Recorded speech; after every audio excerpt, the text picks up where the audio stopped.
Bismillahirrahmanirrahim. Assalamualaikum warahmatullahi wabarakatuh. Alhamdulillahirabbil alamin. Assalatu wassalamu ala asyrafil anbiya'i wal mursalin wa ala alihi wa sahbihi rasulillahi ajmain. Rabbi shrah li sadri wa yassir li amri wa hlul 'uqdatam min lisani yafqahu qawli. Alhamdulillah, puji syukur kita ucapkan kehadiran Allah Subhanahu wa taala. Allah yang telah memberikan kesehatan kepada kita sampai pada hari ini. Semoga kesehatan ini dapat kita maksimalkan sebaik mungkin, khususnya dalam kesempatan kita pada saat melaksanakan ibadah puasa saat ini. Ya, ini kita sudah memasuki hari yang ke-13 dalam pelaksanaan ibadah Ramadan tahun 1443 Hijriah ini. Semoga ibadah puasa kita diterima oleh Allah Subhanahu wa taala dan dan dilipat gandakan setiap amalan dan pahala dari ibadah-ibadah yang kita lakukan. Saudara sekalian, salawat dan salam sama-sama kita aturkan kepada Nabiullah Muhammad sallallahu alaihi wasallam. Allahumma sholli ala Muhammad wa ala ali Muhammad. Uswatun hasanah buat kita semua, contoh suri tauladan hidup untuk seluruh umat manusia. Ya, bertemu kembali, kita berbincang-bincang berkaitan dengan pelaksanaan ibadah puasa yang sedang kita jalani, yang sedang kita lakukan. Seperti yang saya katakan tadi, ini masuk ke hari atau hari yang ke-13. Insya Allah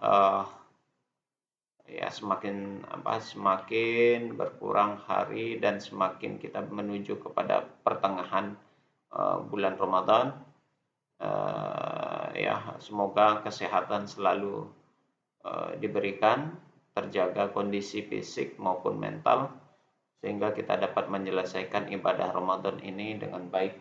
Baik itu ibadah puasa yang kita laksanakan di siang hari, ibadah tarawih di malam hari, maupun ibadah-ibadah yang lainnya, baik itu ibadah wajib maupun ibadah yang sunnah.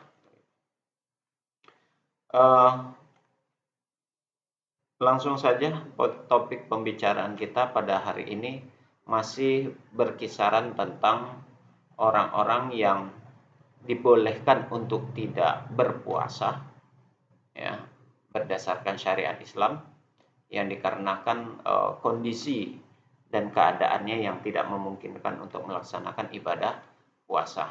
Ya, kemarin pada video sebelumnya itu orang yang dibolehkan untuk tidak berpuasa adalah musafir atau orang yang dalam perjalanan.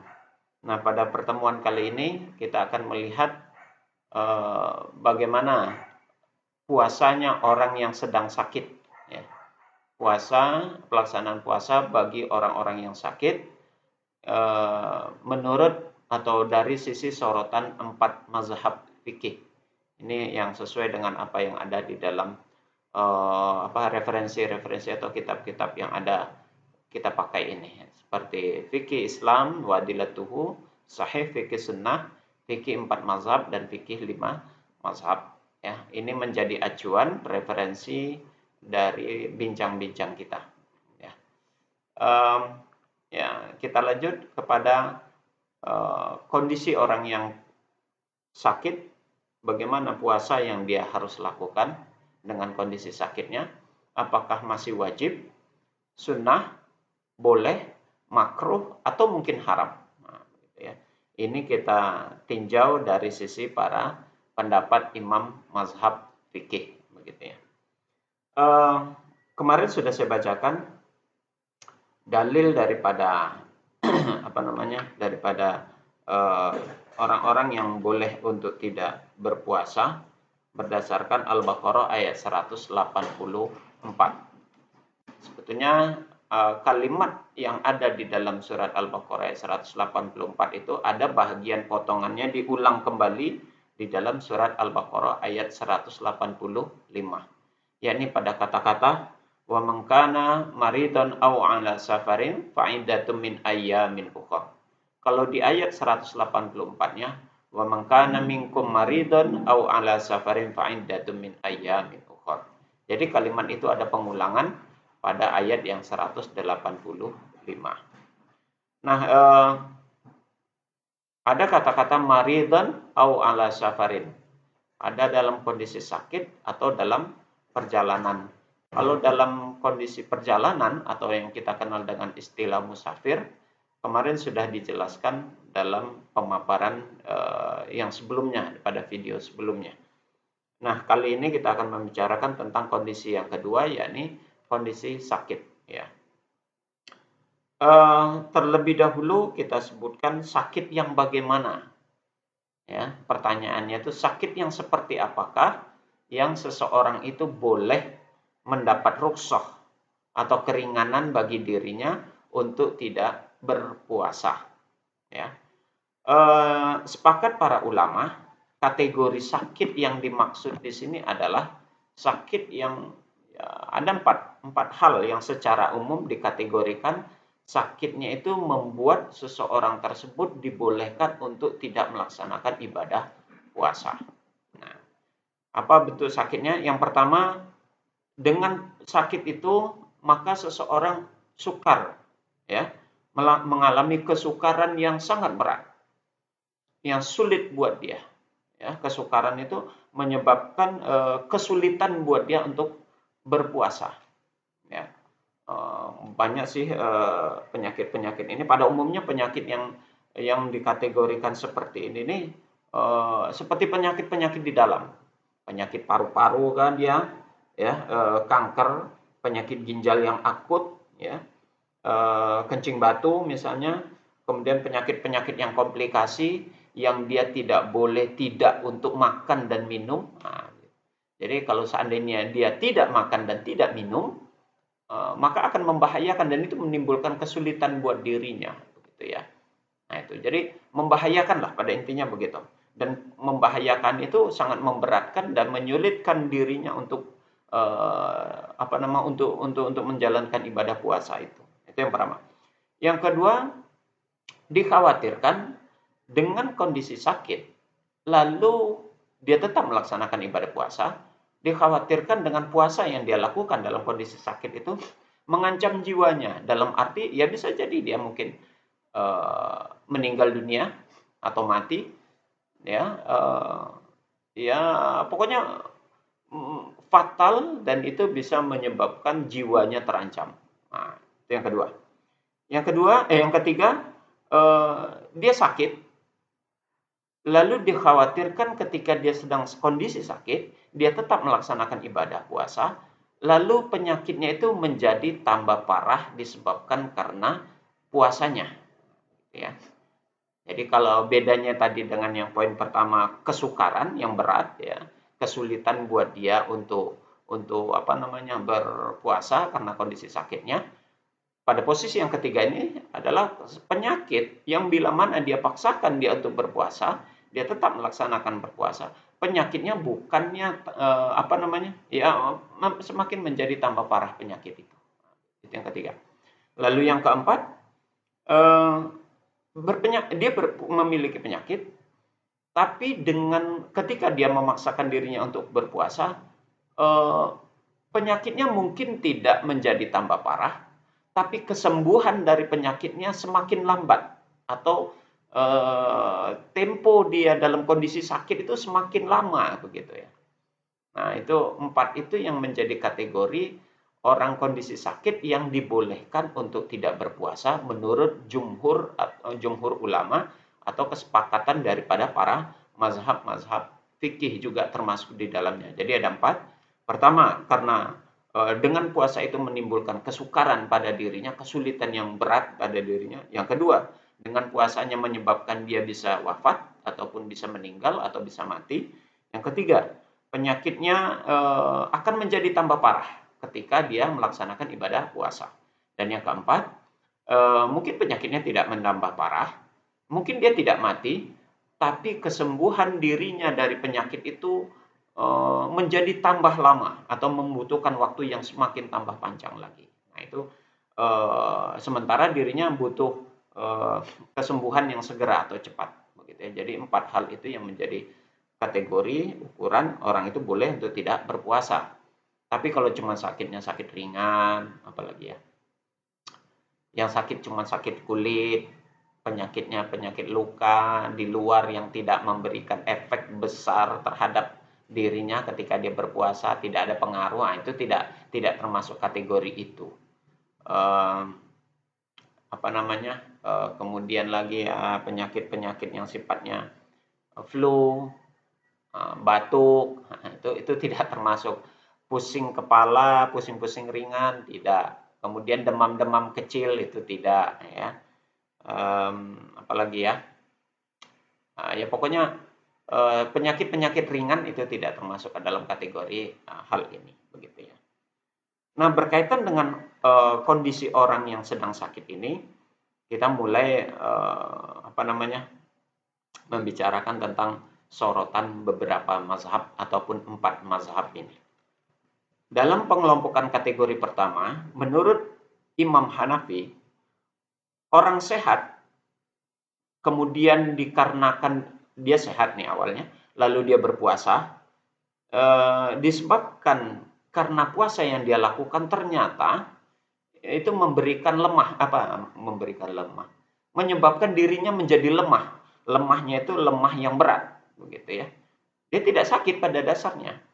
Dia tidak sakit, tapi dia orangnya butuh asupan nutrisi terus, begitu. Dan ketika dia tidak mendapat asupan makanan atau minuman, maka kondisi dirinya membuat dirinya menjadi datang penyakit. Ya, orang yang sehat, lalu orang sehat ini butuh asupan yang memang tidak boleh tidak dia untuk menerima asupan baik itu makanan, minuman. Dan kalau seandainya dia berpuasa menyebabkan dirinya menjadi tidak sehat atau berpenyakit gara-gara puasanya, maka menurut Imam Hanafi orang ini boleh dia juga untuk tidak berpuasa dan dikategorikan orang ini sama seperti kondisinya seperti orang yang sakit tadi. Itu menurut mazhabnya Imam Hanafi. Sedangkan menurut pendapatnya Imam Maliki, mazhabnya Maliki, orang yang tadinya sehat, kemudian dia berpuasa, ya, lalu karena puasanya itu, ya, dia bisa menyebabkan dirinya itu memiliki penyakit yang akut atau penyakit berat, begitu ya, atau bisa jadi sampai dia menjumpai kematian, maka orang ini juga dibolehkan buat dia untuk tidak berpuasa. Ya, bahkan dalam mazhabnya Maliki sunnah buat dia untuk tidak berpuasa bahkan, nah, begitu ya. Orang yang tadinya sehat disebabkan karena puasa, lalu diprediksi karena puasanya ini orang ini bisa berpenyakit, bisa parah penyakitnya, maka orang ini boleh tidak berpuasa, bahkan disunahkan untuk tidak berpuasa karena membahayakan jiwanya ketika dia sedang melaksanakan ibadah puasa. Itu menurut mazhabnya Imam Maliki.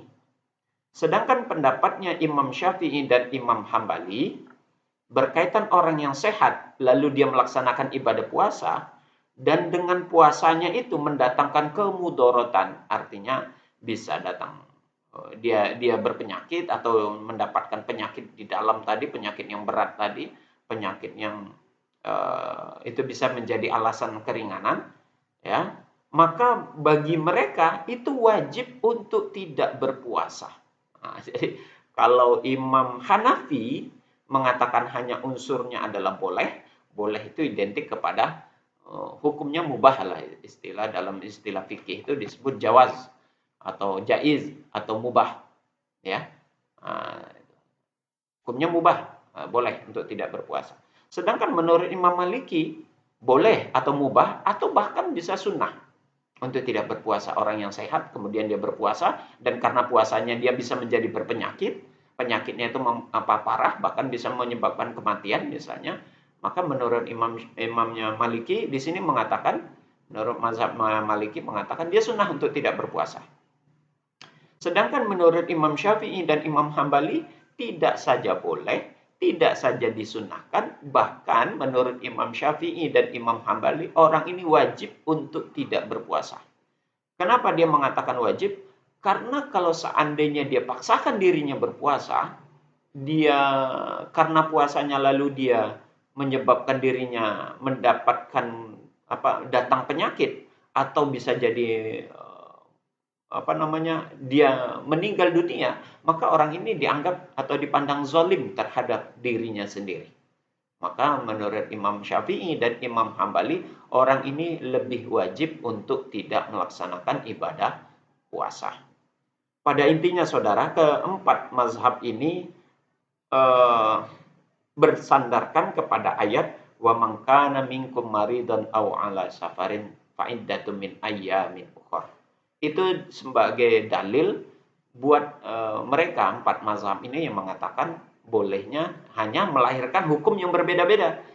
Pada intinya mereka sepakat orang yang kondisi sehat sekalipun tapi dengan puasa ternyata menyebabkan dirinya membahayakan dirinya, maka orang ini boleh untuk tidak berpuasa. Ada yang kalau Imam Hanafi menjatuhkan mubah, Imam Maliki menjatuhkan sunnah, sedangkan Imam Syafi'i dan Imam Hambali wajib bagi dia untuk tidak berpuasa. Nah, dia hanya kata-kata fa'idatu min ayyamin ukhor ini wajib menggantinya di hari lain itu dipandang, ada yang memandang dia itu hanya pembolehan, ada yang memandang lebih kepada sunnah, ada yang memandang seperti itu adalah perintah. Fa'idatum, ada fa-nya huruf fa amar di sana merupakan perintah, maka hukumnya wajib untuk tidak berpuasa. Itu yang dipandang oleh Imam Syafi'i dan Imam Hambali. Itu pengelompokan tentang kondisi orang yang sehat tapi ketika berpuasa dia bisa menjadi berpenyakit begitu ya. Selanjutnya, menurut jumhur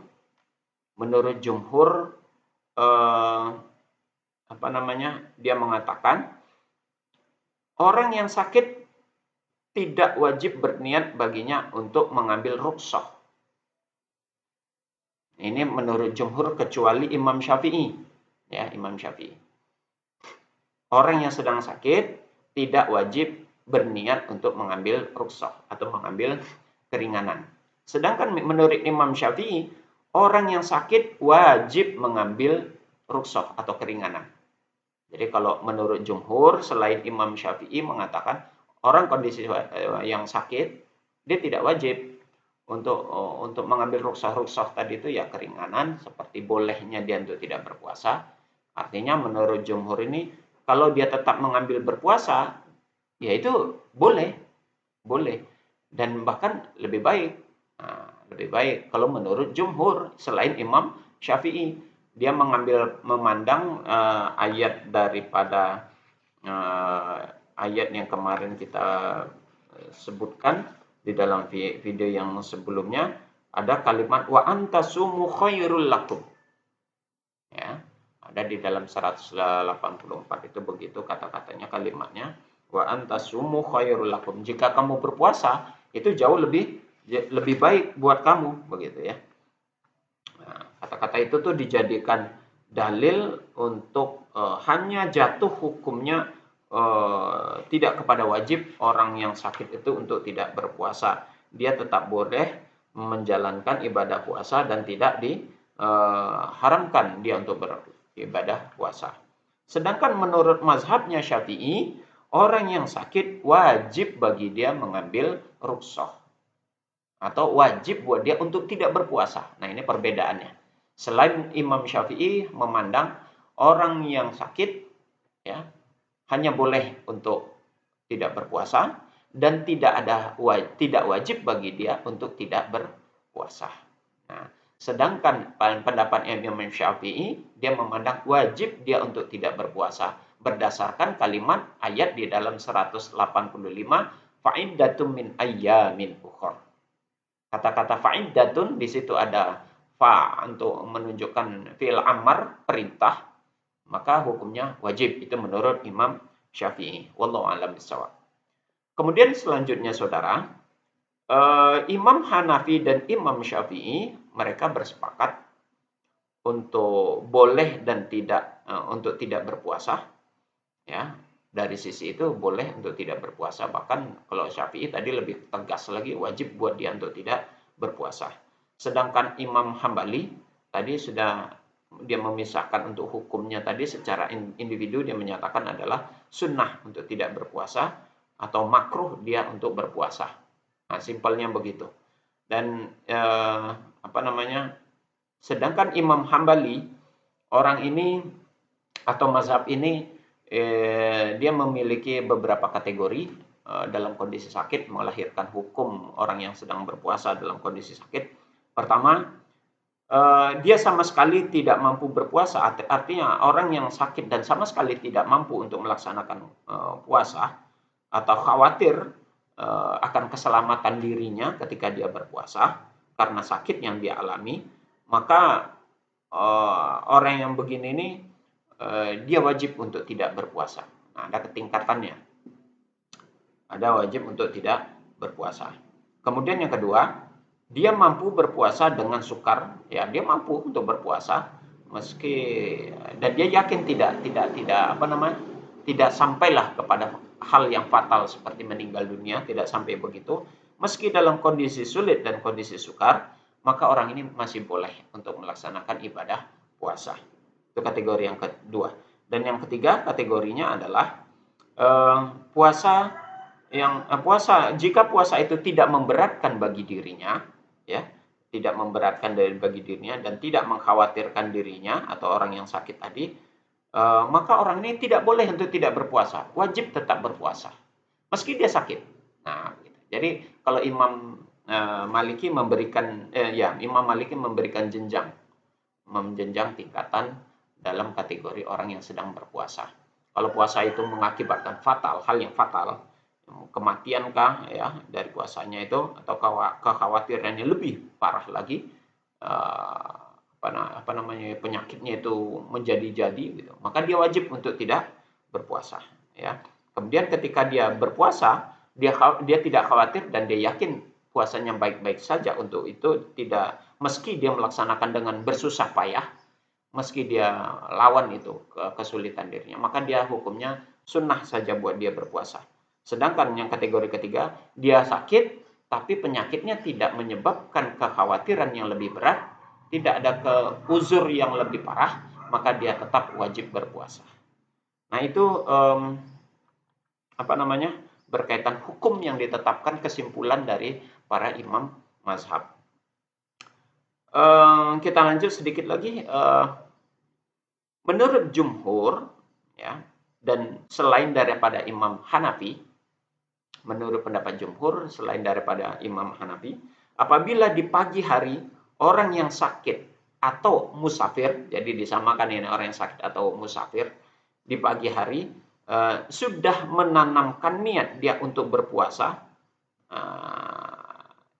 dan pada saat itu ternyata di pagi hari itu uzurnya sudah hilang, artinya mungkin dia sakitnya sembuh, begitu ya, maka dia tetap wajib melaksanakan ibadah puasa. Di malam hari dia masih terasa nih dia sedang sakit. Ini besok kalau seandainya dikhawatirkan untuk besok itu antara dia sehat atau tidak, begitu ya. Tapi kalau seandainya malam itu sudah berniat dia besok ingin melaksanakan ibadah puasa, kalau seandainya sakitnya sudah hilang, maka orang itu wajib melaksanakan ibadah puasa. Disebabkan dua hal. Pertama, kondisi dia sudah sehat. Yang kedua, sudah ada tambahan nazar, niat di dalam hatinya. Kalau seandainya dia sehat besok, berarti saya harus puasa. Maka ketentuannya jauh lebih wajib karena didorong oleh dua hal alasan ini. Begitu. Sedangkan menurut Imam Syafi'i, ya, orang yang sakit dan musafir harus membayar kafarat dan mengqadha. Nah, ini Syafi'i menambahkan satu ketentuan di luar para jumhur, ya, pendapat jumhur yang menyatakan tadi orang yang sudah bernazar, berniat besok kalau kondisi sehat itu dia melaksanakan ibadah puasa, itu sepakat Imam Syafi'i.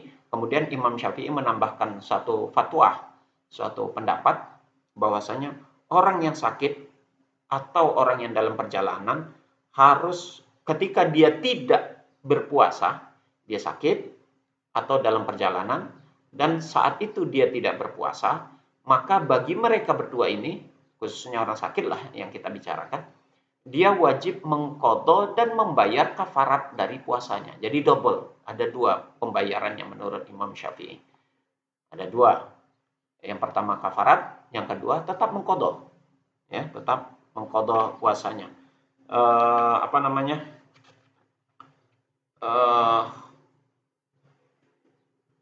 Kafarat yang dimaksud menurut Imam Syafi'i adalah dia wajib memberi makan orang miskin seukuran yang dia makan setiap harinya. Jadi berapa hari dia meninggalkan puasa?